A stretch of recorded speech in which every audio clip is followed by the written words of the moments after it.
and social change. And so she got together with the Royal Ontario Museum and an upcoming exhibition by an artist named El Anatsui. He's a Ghanaian artist from Africa, world-renowned, and he works with recycled materials to create these large fabric-like pieces. And I was challenging my students to move beyond physical walls into ones that are more conceptual. So we started off the process by looking at some video, and the work is created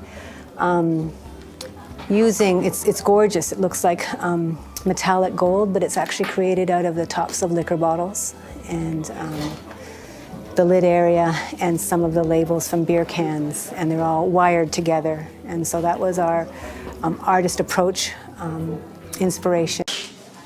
The research we did related to borders between countries, walls between people socially, personal borders, limitations, blocks, things like language, culture, race.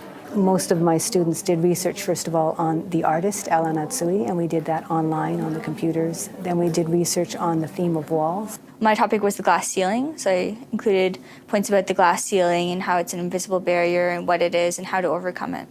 We've been learning basically design principles that can be applied to any kind of art. So things like balance and proximity and colors. And we're just learning to apply that using technology. So it's art with the most recent modern technology that we have.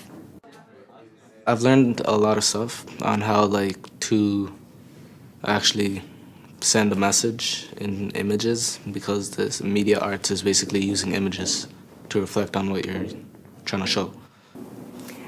I think now I try and work my classroom kind of as a lab, where students kind of drive the process after the problem has been proposed by the teacher. So I have my website, you have to go here, you have to sit in twos, and you do this activity, and it's even timed sometimes. And as I move through the process, though, there becomes a part where I'm asking students to take ownership, and then the physical construction of what's happening in the classroom changes. The classroom site is just a really good way to stay connected with the teacher and the students in the class, and it's helpful because all the resources we need are there, and so we can use that from home or from school or from anywhere. I love all the different kinds of stuff we get to do and all the different mediums we get to use, because at the beginning of the year we did film, we did 2D and 3D animation, we've done boutique, so like painting on fabric with wax, we're doing this multimedia project now. So I love all the different things we get to work with.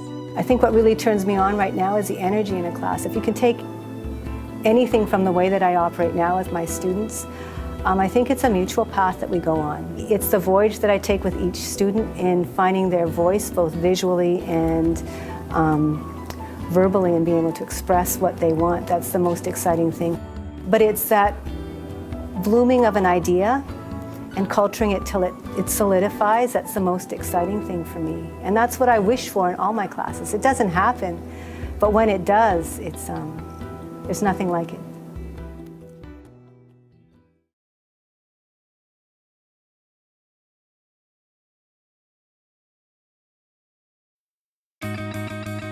I'm Brittany, but everyone here calls me Wolf. I'm 19. I came to this class originally because I couldn't find a school that had something that really caught my interest. Then I found out the school made skateboards, and I had to check it out. I always saw public schools as kind of like a factory press, push student in the mold, push student out, so impersonal.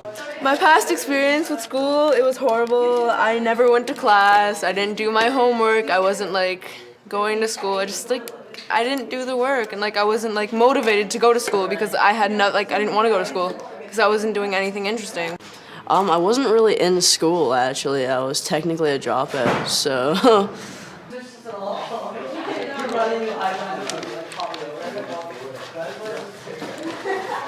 So guys, pay a lot of attention to the edges. Because it's been pretty warm in this room, we're getting some delamination around the edge. So make sure there's enough glue right on the very edge of your veneer. The Oasis Skateboard Factory is the TDSB's first school site where all of the learning takes place through the lens of street art and skateboard design. It gives some students who haven't had previous success in school an opportunity to earn some compulsory and elective high school credits. One of the ways this program works is that it's designed as a re-engagement program. So students are with me for 1 or 2 semesters, and what they do in a semester is that they're engaged in 4 credits, being an English or an English media credit, a business or a leadership credit, as well as 2 art credits, a kind of an art class and a design class. It's a really good school to go to.